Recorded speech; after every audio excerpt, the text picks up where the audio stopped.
خواتین و حضرات، میں آپ سے قرآن مجید کے جو میں نے ایک حد تک مطالعہ کیا ہے اس کی روشنی میں یہ گفتگو کروں گا کہ قرآن مجید میں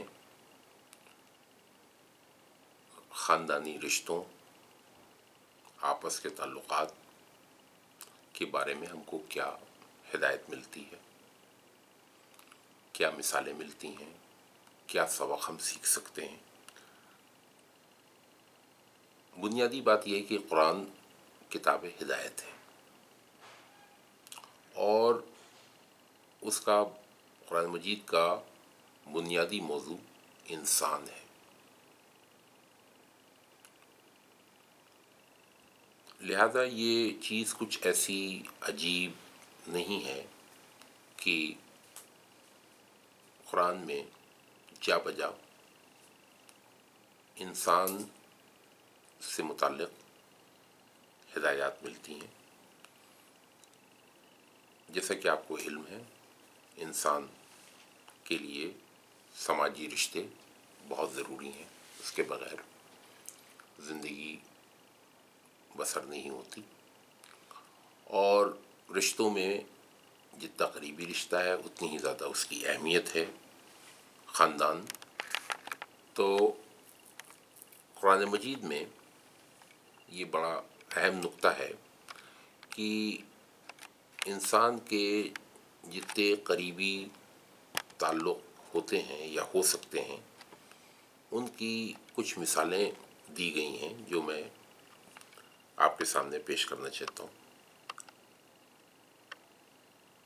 زندگی میں انسان کے سب سے اہم رشتہ اور جس کا عرصہ طویل ہوتا ہے وہ ہے شوہر اور بیوی کا۔ اب آپ دیکھیے اس سلسلے میں قرآن میں کیا مثالیں ملتی ہیں۔ سب سے پہلی مثال حضرت آدم علیہ السلام اور ان کی بیوی کی ہے۔ یہ صحیح ہے، قرآن مجید میں ان کا بطور نام صراحت کے ساتھ ذکر نہیں کیا گیا ہے، لیکن جب آپ قرآن کا مطالعہ کریں تو یہ نظر آتا ہے کہ حضرت آدم اور ان کی بیوی شانہ بشانہ رفیق حیات کا جو ایک تصور ہے وہ قرآن پیش کرتا ہے۔ یہ بات کچھ کم اہم نہیں ہے کہ شوہر بیوی کے رشتے کے متعلق قرآن میں ایک جگہ یہ آیا ہے کہ تم ان کے لیے لباس کے مانند ہو، یعنی شوہر بیوی کے لیے لباس کے مانند ہے اور بیوی شوہر کے لیے لباس کے مانند۔ یہ جو لباس ہے، کلوتھس کہیں، ڈریس کہیں، اس کا میٹافر بہت اہم ہے اس لحاظ سے کہ دیکھیے لباس، سب سے پہلی بات تو یہ ہے کہ لباس ایسنشیل چیز ہے، لازمی چیز ہے، اس کے بغیر انسان کا تصور نہیں۔ دوسری بات یہ، لباس سے زیادہ انسان کے جسم سے قریب کوئی اور چیز نہیں ہوتی۔ تیسری بات، لباس جو بدن کے بظاہر عیب ہیں وہ اس سے ڈھک جاتے ہیں۔ چوتھی بات یہ کہ لباس سے آدمی زیادہ خوشنما، دلاویز نظر آتا ہے۔ تو مختصراً شوہر و بیوی کا جو رشتہ ہے وہ ایسا قریبی، اتنا کلوز ہونا چاہیے جتنا انسان کے جسم سے اس کے کپڑے کا تعلق ہے، اور اسی طرح بھی جو چیزیں میں نے عرض کیں کہ وہ ایک دوسرے کے عیب ڈھکیں، ایک دوسرے کی اور خوشنما بنا کے پیش کریں۔ تو شوہر و بیوی کی ایک مثال حضرت آدم اور ان کی بیوی کی ہے۔ دوسری مثال سورہ نور میں حضرت صلی اللہ علیہ وسلم اور حضرت عائشہ کی ہے۔ تفصیل میں جانے کا موقع نہیں ہے، لیکن حضرت عائشہ پر کی کردار کشی کی کوشش کی گئی۔ سورہ نور میں ان کی بے گناہی، پاک بازی کو ثابت کیا گیا ہے۔ یہاں بھی شوہر اور بیوی کے مثالی رشتے کو نمایاں کیا گیا ہے۔ وہ ایک دوسرے پر اعتماد کرتے ہیں، ایک دوسرے کے ساتھ مل جل کر زندگی گزارتے ہیں۔ یہ قرآن کی مثال۔ ایک اور شوہر بیوی کی بہت ہی روشن مثال فرعون اور ان کی بیوی کی ہے۔